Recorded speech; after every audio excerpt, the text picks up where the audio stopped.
모세가 살인자가 되어서 죄인이 되어서 실패자가 되어서 도망하는 장면을 우리가 어제 지난주에 살펴보았습니다. 살인자가 되어서 도망간 곳이 어디입니까? 바로 미디안 광야로 도망갔다라고 얘기하고 있습니다. 40년 세월을 애굽 왕궁에서 보내고 자랐는데 이제 모세의 두 번째 인생인 3분의 1의 인생이 미디안 광야에서 보내게 되는 사건들이 시작되고 있는 것입니다. 인간은 사랑하면 사랑할수록, 자녀도 사랑하면 사랑할수록 온실에 내 품 안에서 키우려고 하지만 하나님의 양육 방법은 다르다라는 거예요. 하나님은 사랑하면 사랑할수록 광야로 보내시고요, 사랑하면 사랑할수록 거칠게 다루시는 모습을 보게 됩니다. 그래서 하나님은 우리가 연약하고 온실의 사람, 비실비실한 믿음의 사람들이 아니라 이 믿음의 야성을 가진, 믿음의 강한 야성을 지닌 하나님의 사람들로 자라기를, 하나님의 사람들로 키우시기를 원하신다라는 거예요. 여러분도 여러분의 자녀들을 사랑하면 사랑할수록 여러분의 품을 끼어안고 살아가는 것이 아니라 야성의 자리로, 광야로 보내서 믿음의 큰 믿음의 사람들로 키워가는 것, 이게 바로 하나님의 방법인 것을 여러분이 기억해야 될 줄로 믿습니다.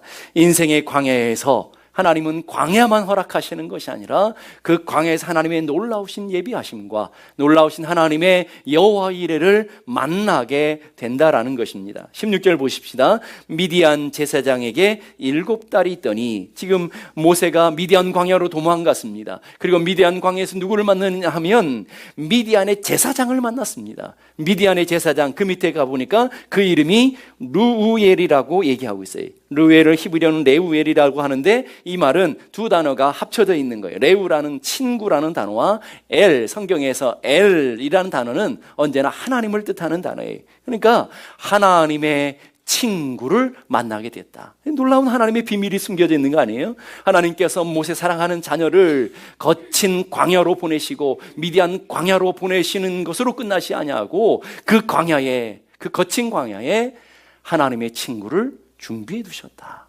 하나님의 도움의 손길을 준비하시고 하나님의 예비하신 르우엘을 준비하고 계시는 하나님, 이게 하나님의 일하심의 방법이라는 거예요. 하나님의 사랑하는 여러분들을 세상에 보내시고 광야에 그냥 홀로 보내시는 것이 아니라 그 광야에 하나님의 축복의 사람 르우엘을 만나게 하시고 르우엘을 경험케 하시는 여호와 이레를 믿을 수 있기를 간절히 바랍니다.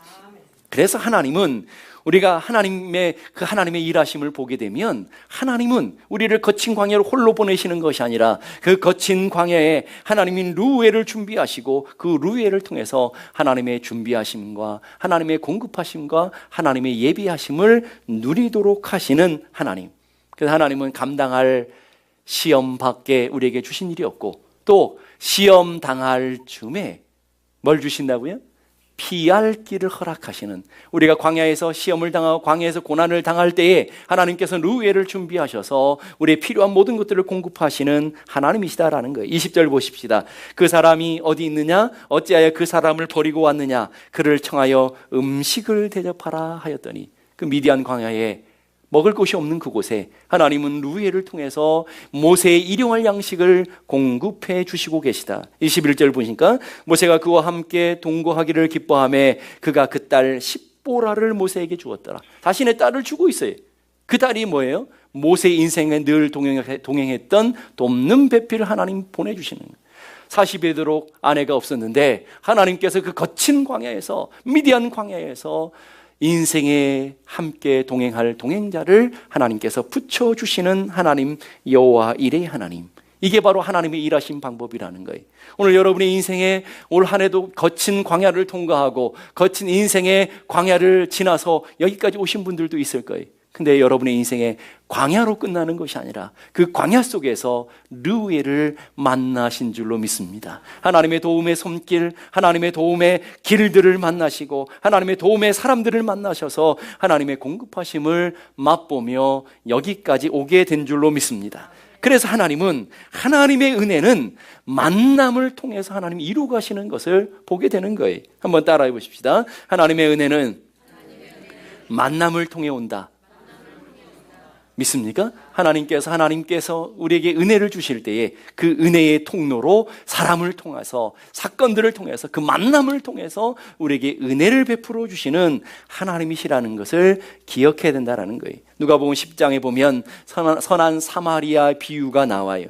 거기에는 세 종류의 만남의 사건이 나오게 됩니다. 한 사람이 예루살렘에서 하나님 앞에 예배하고 저 여리고로 내려가는 길이었어요. 하나님의 거룩한 땅에서, 하나님의 거룩한 믿음의 자리에서부터 떠나서 여리고로 내려가는 인생 가운데 강도를 만나게 되는 거예요. 첫 번째, 강도를 만나게 되는 거예요. 여러분이 하나님의 은혜를 떠나고 하나님의 약속의 땅을 떠나고 하나님의 주시는 축복의 땅을 떠날 때에 만나게 되는 사람이 누구냐 하면 강도라는 것을 우리에게 가르쳐 주고 있는 거예요. 강도 만난 이 사람에게 두 번째 만남이 있는데, 제사장과 레위인들을 만나요. 인생 가운데 그저 스쳐 지나가는, 내 인생의 고난을 만났을 때, 내 인생의 문제를 만났을 때, 내 인생의 아픔을 만났을 때 수많은 만남들이 있지만 그냥 관심 없이 지나가는, 나와 전혀 상관없게 지나가는 그런 만남들도 있더라는 거예요. 그런데 오늘 세 번째 아주 중요한 만남이 그 다음에 그려주고 있어요. 오늘 이 강도 만난 사람에게 세 번째 중요한 만남이 누구와의 만남입니까? 선한 사마리아 사람을 만나게 되는 거예요. 선한 사마리아 사람을 만났을 때에 새 생명을 얻게 되고요, 선한 사마리아 사람을 만났을 때 회복의 놀라운 역사가 일어나게 되고, 그 선한 사마리아 사람을 통해서 하나님의 놀라운 은혜가 이 강도 만난 사람의 인생 가운데 펼쳐지고 있는 것을 보게 됩니다. 여러분은 어떤 만남을 원하십니까? 여러분의 인생에 나는 정말 강도 같은 인생을 만날 거야 라고 소망하고 살아가는 사람은 없을 거예요. 그런데 여러분의 인생 가운데 하나님을 떠나고 하나님의 은혜를 떠났을 때에 강도를 만난 인생들이 있을 거라는 거예요. 올 한 해도 여러분 여기까지 오면서, 거친 광야를 통과해서 여기까지 오면서 여러분의 인생에 강도 같은 왼수들을 만난 분들도 있을 거라고요. 물질의 강도를 만날 수도 있고요, 여러분의 건강의 강도를 만날 수도 있고요, 여러분의 관계가 깨어지는 그런 강도를 만난 분들도 있을 거라는 거예요. 여러분은 어떤 만남을 원하십니까? 여러분의 인생에 선한 사마리아 사람을 만나는 놀라운 축복이 일어나야 될 줄로 믿습니다. 강도를 만난 인생이, 모두가 외면하는 인생이 선한 사마리아 사람을 만났을 때 전혀 다른 인생으로, 회복되는 인생으로 바뀌어지고 있다는 거예요. 근데 오늘 이 선한 사마리아 이야기를 통해서 오늘 주님이 우리에게 얘기하려고 하는 진짜 메시지는 뭐예요? 강도 만난 우리의 인생 가운데, 강도 만난 우리의 인생 가운데 누가 찾아왔다라는 거예요? 선한 사마리아인이 되시는 예수 그리스도께서 우리를 찾아와 주시고, 우리를 만나 주시고, 우리를 회복시켜 주시고, 우리에게 새 생명 주시고, 우리에게 새로운 삶의 길을 열어 주신 줄 또한 믿습니다. 여러분 모두 여러분의 인생에 그 선한 사마리아인 되신 예수님을 만나는 축복이 있기를 주님의 이름으로 축복합니다. 룻기 2장에 또 다른 만남의 사건이 기록되고 있어요. 룻이 이제 고향을 떠나서 베들레헴으로 돌아왔습니다. 거기 베들레헴에서 돌아왔지만 이 먹고 살 일이 막막한 거예요. 그래서 룻이 하루는 추수하는 그곳을 가서 이삭 줍기를 결정하게 됩니다. 그런데 우연히 룻이 이삭을 줍기 위해서 어떤 밭으로 들어갔는데, 그 밭이 누구의 밭이었느냐? 바로 보아스의 밭이었다는 거예요. 보아스가 내 기업 물을 자라는 것을 알지도 못했어요. 그리고 내 목적을 가지고, 계획을 가지고 보아스를 찾아간 것도 아니에요. 그런데 우연히 찾아간 곳에 하나님이 어떤 역사를 하십니까? 4절 보니까 마침 보아스가 이 베들레헴으로부터 와서 배를 패는 자들에게 이르매, 우연히 찾아갔는데 하나님은 그 우연한 사건을 마침의 사건으로, 필연의 사건으로 만들어내시고 계시더라는 거예요. 이게 하나님의 역사라는 거예요. 근데 그곳에서 누구를 만났다고요? 보아스를 만났어요. 이 보아스라는 뜻은 유력한 자, 힘 있는 자라는 거예요. 우연히 찾아갔는데 우연한 인생 속에서 하나님은 우리의 인생에 반드시 필요한, 우리의 능력이 되는, 우리의 삶을 지탱해 주는 유력한 자를 만나게 하시는 하나님. 이게 우리 인생의 하나님의 일하심인 것을 믿을 수 있기를 간절히 바랍니다. 여러분이 우연히 사람을 만났는데 그 우연한 만남을 통해서 하나님은 여러분의 인생의 물질을 열어주실 줄로 믿습니다. 여러분의 그 우연한 만남 속에 여러분이 우연한 만남 속에 의사를 통해서 건강을 줄 수도 있고요. 여러분 주변에 우연한 사람을 만남을 통해서 여러분의 삶에 믿음을 새롭게 하는 보아스를 만날 수 있다는 거예요. 우리의 인생에도 보아스 되시는 예수 그리스도를 우리가 만나지 않았습니까? 여러분 인생의 가장 유력한 분, 여러분의 인생의 가장 능력이 되시는 분, 여러분의 인생의 가장 힘이 되시는 그분, 그 보아스가 누구입니까? 바로 예수 그리스도 아닙니까? 남편 잃은 여인, 인생의 소망이 없는 여인, 비참한 여인, 그 여인에게 보아스를 만났을 때 그 인생의 저주가 축복으로 바뀌게 되어지고 인생의 큰 눌렸던 인생의 짐들이 벗겨져서 하나님의 영광을 바라보는 자가 되어지며 불행한 자가 행복한 자로 완전한 전혀 다른 삶으로 변화되는 삶, 이게 보아스를 통해서 일어난 거 아니겠습니까? 오늘 여러분의 인생도 마찬가지 아니냐는 거예요. 보아스를 만남으로 인해서 여러분의 인생의 세와 사망 가운데 저주받아 있던 우리의 인생이, 강도 만난 인생이 우리의 삶의 새로운 삶으로 새로운 축복의 길로 열려지게 된 것을 믿습니다. 그 예수와의 만남이 여러분이 작정하고 만나는 만남이었습니까? 아니잖아요. 우연한 만남이었는데 그 예수를 만남으로 인해 내 삶이 전혀 다른 삶으로 바뀌어지게 된 것을 믿습니다. 올 한 해를 돌이켜보면 하나님께서 이런 만남의 사건들을 통해서 하나님 우리를 여기까지 도우시고 여기까지 인도해 주신 줄로 믿습니다. 이제 2016년을 시작하는 우리들에게 하나님이 약속하시는 그 약속이 무엇입니까? 하나님은 여러분의 인생에 선한 사마리아인을 예비하셔서 2016년 살아가는 동안 선한 사마리아인을 만나게 하시는 하나님이실 줄로 믿습니다. 여러분의 인생의 순간순간마다 여러분 하나님의 친구가 되시는 루엘을 통해서 여러분의 삶에 일용할 양식을 공급하시며 여러분의 동행, 삶의 신앙의 동행자들을 붙여주시를 하나님을 기대할 수 있기를 바랍니다. 여러분의 인생 가운데 보아스, 능력 있는 유력한 자를 하나님께서 만나게 하셔서 그 만남들을 통해서 새로운 한 해를 펼쳐가실 하나님을 기대하시고 소망하시는 여러분 되기를 주님의 이름으로 축복합니다. 그래서 이런 말이 나오는 거 아니겠습니까? 인생의 방황은 하나님을 만날 때 해결되어지고 신앙의 방황은 좋은 교회를 만날 때 끝나게 된다. 저는 여러분들이 하나님을 만남으로 여러분의 인생의 방황이 끝나기를 주님의 이름으로 축복합니다. 여러분이 좋은 교회를 만났으므로, 믿습니까? 좋은 교회를 만났으므로 여러분의 신앙의 방황이 끝나고 여러분의 인생의 아름다운 시온의 대로가 열려지는 축복의 삶이 되기를 주님의 이름으로 축복합니다.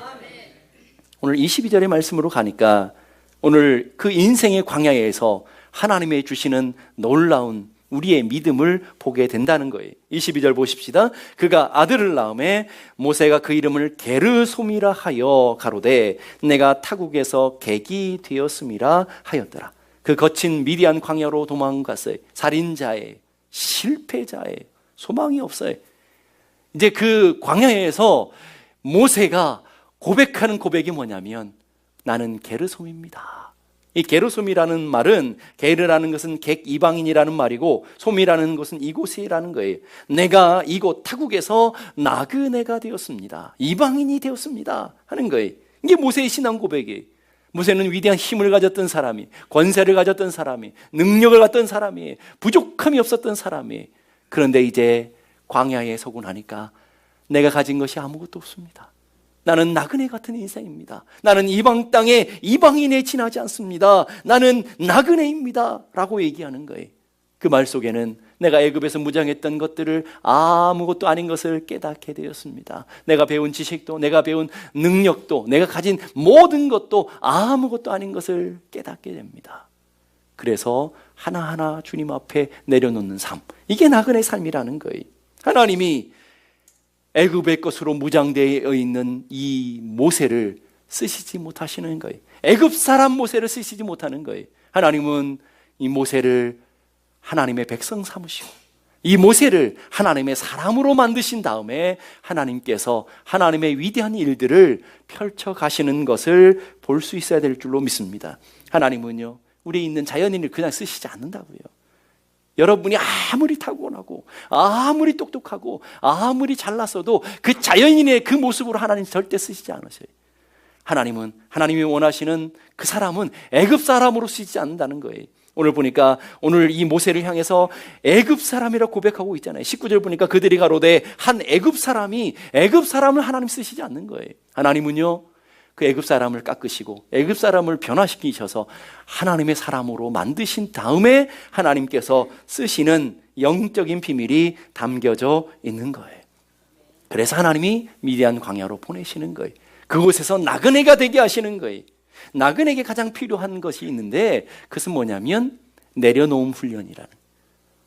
나그네는요 짐이 많으면 안 돼요. 특별히 광야에서 짐은요 내 인생에 내 생명을 위협하는 도구일 수 있어요. 여러분이 금이 아무리 많아도 광야로 나가면 그 금은 하나도 쓸 수 없어요. 그 금은 오히려 내 생명을 위협하는 도구가 될 수밖에 없는 거예요. 하나님은 내가 갖고 있는 무장하고 있는 것을 하나씩 하나씩 광야에서 벗기시는 거예요. 그리고 내가 얼마나 연약하고 얼마나 부족한 존재인가를 깨닫게 하신 후에 하나님은 하나님의 모세를 쓰시고 있는 것을 보게 됩니다. 그래서요 하나님께서 광야를 택하셔서 모세를 보내시는 거예요. 광야에서 벗겨지는 깨어지는 훈련을 하시게 하는 거예요. 광야의 축복이 있는데 그것은 바로 광야의 세상의 모든 애굽의 것들을 내려놓고 오직 위의 것 바라보게 하시는 은혜. 광야에서는 하늘에서 내리는 이슬로 사는 거예요. 땅의 물로 사는 곳이 아니라고요. 하늘의 이슬을 바라보며 하늘을 소망하며 살아가는 곳이 광야이기에 하나님은 광야로 모세를 보내시는 거예요. 광야라는 히브리어는 미드바르라는 단어를 써요. 이 미드바르라는 단어가 어디서부터 출발됐느냐 하면 다바르라는 단어에서부터 출발됐어요. 이 다바르라는 단어의 뜻은 뭐냐면 말씀이라는 거예요. 말씀을 듣는 곳, 하나님의 말씀만 바라볼 수 있는 곳이 광야라고 하는 거예요. 여러분, 광야는 세상의 소리는 들리지 않아요. 세상의 것들이 아무 필요 없어요. 그러나 그 광야에서는 하나님의 음성이 들려지는 거예요. 하나님의 음성을 듣게 되는 곳에 땅의 소리가 멈출 때에, 땅의 소리가 들려지지 않을 때 하늘의 음성이 들리고 하나님의 음성을 통해서 하나님의 사람이 되어져 가는 줄로 믿을 수 있기를 바랍니다. 광야의 나그네 길을 통과한 모세의 모습, 인간의 혈기로, 인간의 혈기 때문에 사람을 죽이고 실패자가 됐었는데 그 모세가 어떻게 바뀌느냐. 민수기 12장 3절 보니까 이 사람 모세는 온유함이 지면의 모든 사람보다 승하였다. 그렇게 혈기 있었던 사람이 온유한 사람으로, 그것도 이 땅에서 가장 온유한 사람으로, 성령의 사람으로 바뀌어진 줄로 믿을 수 있기를 바랍니다. 이것은 저절로 된 게 아니라 광야의 훈련을 통해서, 광야의 연단을 통해서 하나님께서 만들어 내셨다라는 거예요. 찰스 콜슨이라는 분이 이런 얘기를 해요. 승리는 실패를 통해서, 치유는 부서짐을 통해서, 자아 발견은 자아를 버림을 통해 오는 것이다. 여러분, 진짜로 승리하시기 원하십니까? 실패를 넘어서야 승리할 수 있다는 거예요. 여러분이 부서짐을 통해서 치유의 역사가 나타난다는 거예요. 여러분이 누군지를 발견하기 원해서는 자아가 깨트려지고 여러분이 무장했던 것들이 해제되어야만 여러분이 누군지를 발견하게 되는 거예요. 모세가 애굽의 것에 무장되었던 것들이 해제될 때에 모세가 누군지를 발견하게 되는 거예요. 그래서 하나님의 사람으로 쓰임받게 되는 거예요. 계란의 껍질이 깨져야만 그 계란의 껍질을 통과하고 병아리가 새 생명으로 나타나는 것처럼 도토리의 딱딱한 껍질이 깨어져야만 거기서 싹이 나고 생명의 역사가 나타나는 것처럼 옥합의 딱딱한 껍질이 부서져야만 그 속에 향기가 나타나는 것처럼 오늘 성도들의 인생에도 여러분을 무장하고 있는 딱딱한 껍질이 깨어지지 않는 이상 하나님의 생명은 나타날 수 없다라는 거예요. 우리 안에 성령에 속하지 않은 육에 속한 고집과 교만과 아집의 그 딱딱함들이 부서지고 깨어져야 된다는 거예요. 여러분 인생을 한번 보시라는 거예요. 여러분 무엇으로 무장되고 있나요? 여러분 안에는 딱딱한 고집의 껍질이 있지 않습니까? 자존심의 껍질로 무장되어 있지 않습니까? 정욕의 껍질로 무장되어 있지 않습니까? 자기 욕심과 자기 자랑의 껍질, 자기가 주인 되어서 인생을 살아가려고 하는 그런 껍질들 단단하게 무장되어 있어서 그 어떤 것들도 들어가지 못하는, 어떤 생명도 나타나지 못하는 그런 모습으로 살고 있지는 않느냐는 거예요. 그런 사람에게 하나님은 광야로 보내시는 거예요. 그런 사람이 깨어짐의 광야로 보내셔서 질병을 통해서, 물질의 어려움을 통해서, 관계의 어려움을 통해서, 상처를 통해서, 자녀들의 모습을 통해서 깨어지는 과정을 겪게 하시더라는 거예요. 그 불순물을 다 제거하시고 하나님의 사람으로 되어졌을 때 하나님이 쓰시는 모습을 보게 되는 거예요. 어느 날 목사님이 한 성도에게 보석 2개를 가지고 가셨어요. 고난 가운데 있는 성도를 바라보면서 이 보석 2개를 보여주었어요. 하나는 너무 찬란하게 빛나는, 아주 아름답게 빛나는 보석이고요. 하나는 똑같은 제품, 똑같은 것인데도 불구하고 빛이 없는 희미한 그런 보석을 보여줬어요. 그리고 목사님이 성도에게 묻습니다. 이 2개의 차이가 무엇인 것 같습니까? 아무리 봐도 모르는 거예요. 하나는 찬란하게 빛이 나는데 하나는 희미하게 빛이 없는 거예요. 그런데 그 차이점을 모르는 거예요. 모르겠는데요. 대답했더니 목사님이 그 차이점을 설명해 주는 거예요. 하나 희미한 것은 8번 깎인 거고 찬란하게 빛나는 보석은 80번 깎인 보석입니다. 오늘 성도님은 하나님께서 깎으셔서 이렇게 찬란한 보석으로 만들어 가고 계십니다. 이렇게 설명했다는 거예요. 여러분은 올 한 해 몇 번 깎이셨어요? 8번쯤 깎이셨습니까? 그리고 8번째 깎여가지고 하나님 더 이상 못하겠습니다. 더 이상 안 깎이고 난 이대로 좋습니다. 찬란한 거 필요 없습니다. 난 편안함이 좋습니다. 이렇게 버티고 있습니까? 아니면 하나님의 깎으심 속에서, 하나님의 연단 속에서 하나님의 위대한 보물로 세워져 가고 있습니까? 이사야 48장 10절 보니까 보라 내가 너를 연단하였으나 은처럼 하지 아니하고 너를 고난의 풀무에 택하였노라 그랬어요. 고난의 풀무에서 우리를 택하셔서 연단하셔서 하나님의 사람으로 만들어 가시는 하나님의 일하심을 볼 수 있기를 주님의 이름으로 축복합니다. 자, 그러면 게르솜의 인생, 이 광야를 시작하는데 게르솜으로 시작된 인생이었어요. 근데 그 인생이 어떻게 바뀌어지느냐는 거예요. 출애굽기 18장 4절 보니까 하나의 이름은 엘리에셀이라, 이는 내 아버지 하나님이 나를 도우사 바로의 칼에서 구원하셨다 함이더라 그랬어요. 둘째 아들을 엘리에셀이라고 지었어요. 첫째는 게르솜이 있어요. 나는 이방인의 나그네 되었습니다. 나는 이게 힘이 없고 볼품없는 자가 되었습니다. 나는 아무것도 아닙니다. 항복하는 이름을 가졌어요. 그런데 둘째를 낳고 뭐라고 고백하느냐 하면 너의 이름은 엘리에셀이다 라고 고백하고 있는 거예요. 여러분, 엘이라는 건 하나님의 뜻이라고 그랬고요.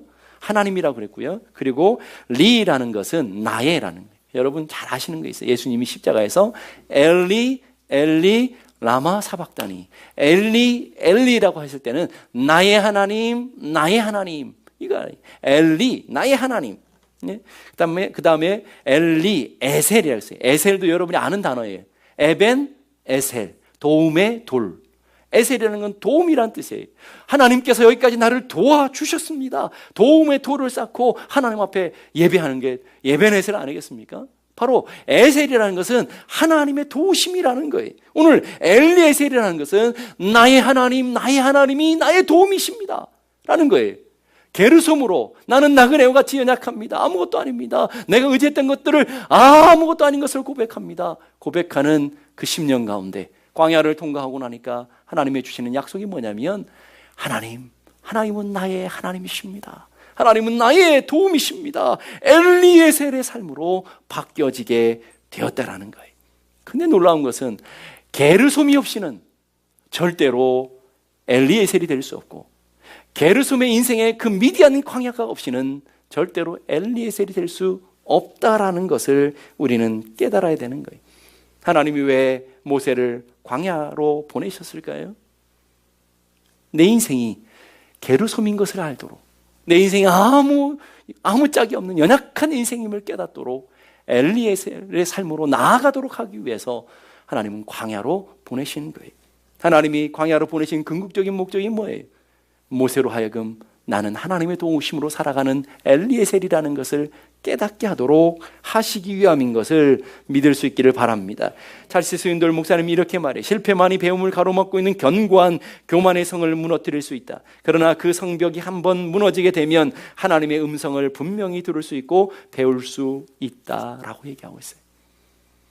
실패만, 우리 인생의 광야를 만나서만 하나님께 배우는 그 인생의 하나님께 배우는 것을 맡고 있는 견고한 우리의 교만의 성, 견고한 껍질을 깨를 수 있다라는, 벗겨낼 수 있다라는 거예요. 그리고 그 성벽이 부서지고 나서야 우리는 하나님의 음성을 들을 수 있는 사람이 된다라는 거예요. 모세가 40년 미디안 광야 동안에 매일매일 무엇을 했는지, 광야 한복판에서 그는 무엇을 정확하게 했는지 우리는 알 길이 없어요. 그냥 감을 삼아, 감 잡아서 목동으로 지냈다, 이 정도로 알고 있는 거죠. 그런데 우리가 분명히 알 수 있는 한 가지 사실은 있어요. 하나님께서 그 40년 동안 모세를 하나님의 사람으로 만드셨구나. 애굽 사람에서부터 하나님의 사람으로 만드셨구나. 게르솜과 같은 인생을 엘리에셀로 만드셨구나 하는 것을 우리는 깨닫게 될 줄로 믿습니다. 중국 선교의 아버지 허드슨 테일러가 이렇게 말했어요. 하나님이 나에게 시련을 주시는 까닭은 오직 나의 믿음을 자라게 하기 위함이다. 내 인생에 시련을 주시는 이유는 나로 하여금 믿음을 자라게 하시는 것이다. 올 한 해를 여러분이 지내가면서 수많은 어려운, 수많은 환난들을 만났을 거예요. 그 수많은 어려운, 수많은 환난들이 무의미한 것이 아니라 여러분 하여금 믿음을 주는 훈련이었음을 믿을 수 있기를 간절히 바랍니다. 여러분, 링컨 대통령 아실 거예요. 링컨 대통령이 대통령으로 당선됐을 때 많은 기자들이 와서 물었어요. 당신이 놀라운 성공과 존경받는 삶의 비결이 어디에 있다고 생각하십니까? 그랬더니 링컨이 이렇게 말했어요. 그야 다른 사람들보다 실패를 많이 경험했기 때문입니다. 나는 실패할 때마다 실패에 담겨져 있는 하나님의 뜻을 배웠고 그것을 징검다리로 활용했습니다. 사단은 내게 실패할 때마다 너는 끝장이야, 너는 할 수 없어, 그렇게 속삭였지만, 그러나 하나님은 내가 실패할 때마다 이번 실패를 거울 삼아 더욱 큰 일에 도전하라, 그렇게 말씀하셨습니다. 나는 사단의 속삭임보다 하나님의 음성을 귀 기울이며 그 은혜를 붙잡았습니다. 오늘 우리의 인생도 마찬가지 아니에요? 여러분의 인생이 실패할 때마다 너는 안 돼, 너는 뭐 할 수 있는 게 있어, 이렇게 우리를 속삭이지만, 그러나 우리가 분명한 것은 하나님은 할 수 있다. 내가 너를 통해서 너를 쓰기 원한다. 이런 하나님의 음성이 들려질 때에 그 음성을 붙잡고 믿음으로 담대히 나갈 때에 우리는 게르솜의 인생에서부터 엘리에셀의 인생으로 되어질 줄로 믿습니다. 여러분 잘 아시는 찰리 채플린을 아실 거예요. 그분이 한 유명한 말이 있어요. 인생은 가까이서 보면 비극이지만 멀리서 보면 희극이다. 인생 누구나 내 앞에 있는 일들을 당할 거 보면 우리 인생은 비극이에요. 왜 나만 이런 고난을 당하는지, 나만 왜 이런 고통이 있는지 우리는 비극의 인생을 볼 수 있을 거예요. 그러나 한 발짝만 물러서서 보면, 우리의 인생을 올 한 해를 조금만 돌이켜서 보면 우리의 인생은 하나님께서 우리를 게르솜에서부터 엘리에셀로 만들어 가시는 희극의 인생이라는 것을 우리는 깨닫게 될 줄로 믿습니다. 하나님이 보내신 광야는 출발은 게르솜, 나그네 인생이었지만 마지막은 엘리에셀, 하나님이 나의 도우심이십니다, 하나님이 나의 돕는 자십니다, 그런 믿음으로 끝내는 것처럼 올 한 해 여러분들의 인생이 게르솜으로 시작됐다고 한다면 올 마지막 주일 예배드리는 여러분의 믿음은 하나님이 나를 도우셨습니다, 하나님이 나와 함께 하셨습니다, 하나님은 나의 엘리에셀입니다 고백하는 믿음이 되어지기를 주님의 이름으로 축복합니다.